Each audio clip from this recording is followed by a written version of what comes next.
Have you ever tried to explain what it actually feels like to be you in social situations and found that the words didn't quite land?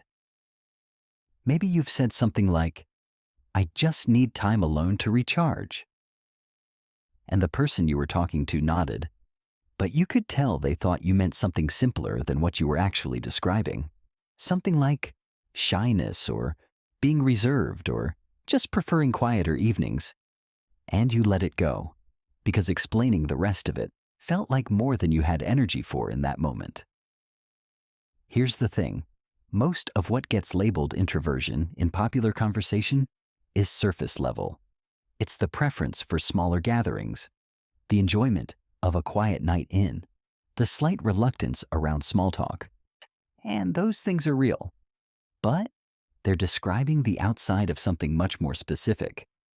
There is a version of introversion that goes considerably deeper than a personality preference for solitude. And people who carry it often spend years feeling like they don't quite fit the introvert label either. Because even that label, as it's usually described, doesn't fully account for what their inner life actually feels like. If you've ever felt like the word quiet doesn't capture it, and the word introverted gets you partway there, but not all the way, this video might give you language for something you've been carrying without a precise name for it. Here are 6 signs that what you're experiencing isn't just a preference for quiet. It's something deeper than that. Onto sign 1. You don't just need alone time. You need alone time that is genuinely uninterrupted. Most people understand the concept of an introvert recharging alone. What they tend to picture is someone sitting quietly, reading, or watching something, gradually feeling more like themselves again. And for a lot of introverts, that description is close enough. But for deep introverts, the quality of the alone time matters as much as the quantity of it.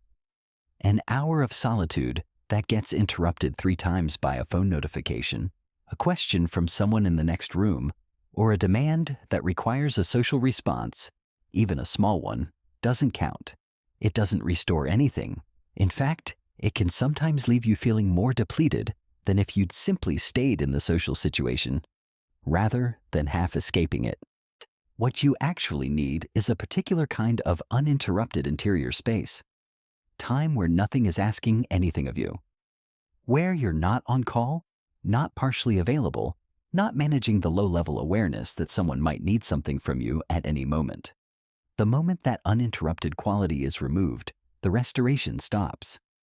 And that specificity, that sensitivity to the texture of solitude rather than just its presence, is one of the clearest markers of introversion that runs deeper than the standard description captures. If that described something you've never quite been able to explain to someone who doesn't feel it, hit the like button, because this is the kind of thing that tends to get misread as being difficult, when it's actually just being specific about what restoration actually requires. On a sign 2, you process experiences significantly after they happen, not during them. Here's something that tends to confuse the people closest to deep introverts, and sometimes confuses deep introverts about themselves. In the middle of an experience, a conversation, a conflict, an event, you may seem perfectly fine, present, engaged, capable of responding, not visibly overwhelmed. And then, hours later or the next morning, or 3 days down the line, the full weight of it arrives. The emotion you didn't feel in the room, the response you wish you'd given, the thing someone said that you registered at the time but only now understand the full significance of. The realization of how that conversation actually made you feel, now that you've had enough quiet to hear yourself think. This is not a processing delay in the sense of being slow. It's a processing depth in the sense of being thorough. Deep introverts tend to run experience through an internal system that requires space and silence to complete its work. In noisy, fast-moving social environments, that system can't fully engage.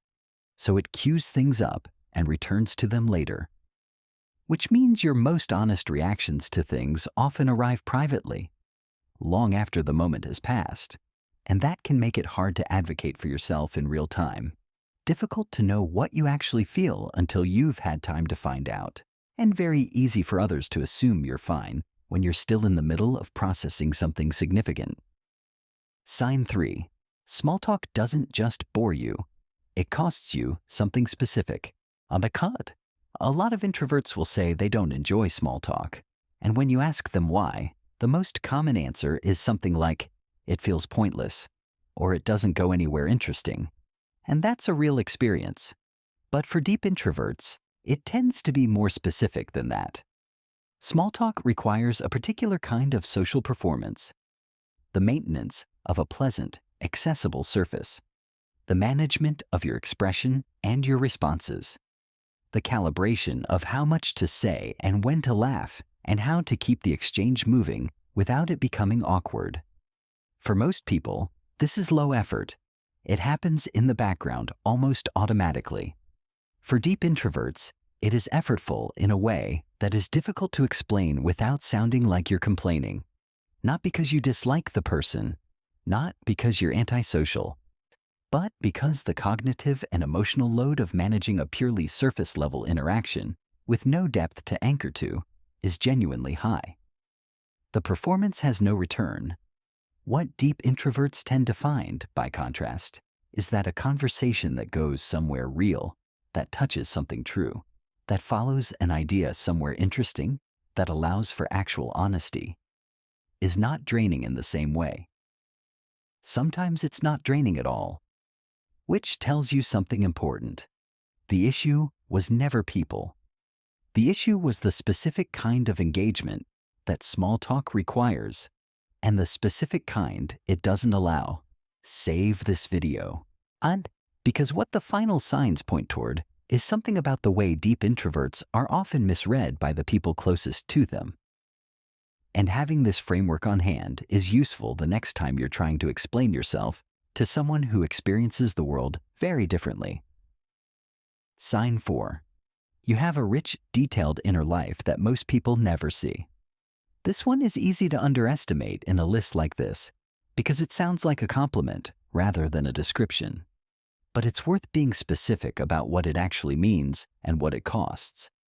Deep introverts tend to spend a significant amount of time in an interior world that is genuinely elaborate, not daydreaming in a passive sense, actively thinking, making connections, developing ideas, running through hypothetical conversations, working through problems, noticing things about people and situations that don't get said out loud because the right moment to say them never quite arrives. There is a constant, detailed, ongoing inner commentary that most of the people around them are simply not aware of. The cost of this is a particular kind of loneliness that is hard to articulate. Not the loneliness of being isolated, the loneliness of carrying something rich and detailed inside and having very few contexts in which it can actually come out, where it would be welcomed, understood, and met with something equal. Most social environments are too fast, too surface level, or too performance-oriented to allow that inner world to surface, so it stays inside. And over time, the gap between who you are in public and who you are in private can start to feel very wide. Sign 5. You are highly sensitive to your environment in ways that go beyond just noise. Most people know that introverts tend to find loud, busy environments overstimulating. But for deep introverts, the sensitivity tends to be more pervasive than a preference for quiet surroundings. The lighting in a room, the emotional tone of the people around you, even when nothing is being said out loud, the subtle shift in someone's manner that tells you something is off before they've said a word, the way a particular space either settles or agitates your nervous system in a way that has nothing to do with what's happening on the surface. These are not minor background preferences. They are significant, ongoing inputs that your system is processing constantly. And that processing takes energy. Psychologists who study what Elaine Aron termed the highly sensitive person, a trait that overlaps considerably with deep introversion, describe this as a nervous system that processes sensory and emotional input more deeply than average. Not more dramatically, more deeply, more thoroughly, with more layers of analysis happening simultaneously, most of them below the level of conscious awareness. The result is a person who notices more, feels more of what they notice, and needs more recovery time as a result. Not because they are fragile, but because they are running a more complex internal operation than most of the people around them realize. Subscribing to this channel is how you keep going deeper into these frameworks rather than staying at the surface of them. Because this is where the real psychology lives, are underneath the simplified versions that most content in this space never gets past. Sign 6. You feel most like yourself in a very small number of specific contexts. This last sign is perhaps the most quietly significant of all. And it's the one that, when deep introverts hear it named, tends to produce the most immediate recognition. Most people move through a reasonably wide range of social contexts and feel basically like themselves in most of them. They might be more relaxed in some, more formal in others. But the core sense of who they are remains relatively accessible across different situations. For deep introverts, this is often not the case. There tend to be a very small number of specific conditions, a particular person, a particular kind of conversation, a particular environment, where you feel fully, recognizably yourself, and a much larger number of contexts where you are functioning and present and even likable, but not quite there. Not the version of you that you actually know yourself to be. This is not performance in a dishonest sense. It's not pretending. It's more like the deepest part of you requires very specific conditions to feel safe enough to surface. And those conditions, genuine psychological safety, real intellectual or emotional depth, the absence of any need to manage how you're coming across, are not common. Which means you spend a lot of time in rooms where you are present, but not fully arrived. And a part of you is always aware of the difference. Not that awareness, the knowledge of what it feels like when you're really there versus when you're simply managing, is one of the most specific and least discussed features of deep introversion. And it's also, in a quiet way, one of the most useful things you can know about yourself. Because once you can name the conditions under which you function best, you can make more deliberate choices about where you invest your energy and where the cost simply isn't worth what you get back. There are videos on this channel that go further into the psychology of how deep introverts navigate relationships, communication, and environments that weren't designed with their nervous system in mind. That's where this conversation continues. And if today names something that has been vague for a long time, following that thread is worth it. If you or someone you know has spent a long time feeling like the usual explanations for introversion don't quite fit, please know that the more specific framework exists, and that understanding it changes how you relate to yourself in ways that matter. Drop a comment with the sign that named something you'd never quite been able to explain to someone else, and how long you've been trying to find the right words for it. Reading those responses helps everyone watching understand that what feels like a very private, very particular experience is something a lot of people are carrying quietly. Don't forget to subscribe, and as always, thanks for watching.